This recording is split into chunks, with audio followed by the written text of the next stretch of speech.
इमरान खान कहते हैं कि शेर अफजल मरवत को कई मर्तबा समझाया कि पार्टी पॉलिसी की खिलाफ वर्जी ना किया करें। बानी पीटीआई इमरान खान का कहना कि शेर अफजल मरवत को कई मर्तबा समझाया कि पार्टी पॉलिसी की खिलाफ वर्जी ना की जाए। वो हर दूसरे दिन किसी न किसी पार्टी लीडर पर चढ़ाई कर देता। इमरान खान ने अडियाला जेल में मीडिया से गुफ्तगू करते हुए कहा कि सऊदी वफ्द के दौरे के मौका पर शेर अफजल मरवत ने मुतनाज़ा बयान दिया। बानी पीटीआई का कहना कि शेर अफजल मरवत ने पार्टी के लिए बहुत काम किए, लेकिन इन्हें पार्टी पॉलिसी की बार-बार खिलाफ वर्जी नहीं करनी चाहिए थी। वो अब भी पार्टी पॉलिसी के मुताबिक चले तो कोई इशू नहीं होगा। इस मौके पर सहाफी ने इमरान खान से सवाल किया कि क्या आप शेर अफजल मरवत को मुलाकात के लिए बुलवाएंगे, जिस पर बानी पीटीआई ने सवाल का जवाब दिए बगैर वहां से चले गए।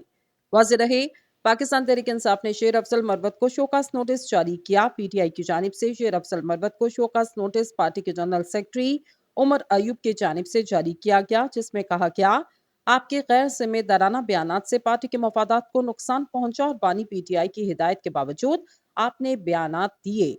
इसके अलावा चंद रोज कबल बानी पीटीआई इमरान खान ने अडियाला जेल में शेर अफजल मरवत से मुलाकात करने से इनकार कर दिया था।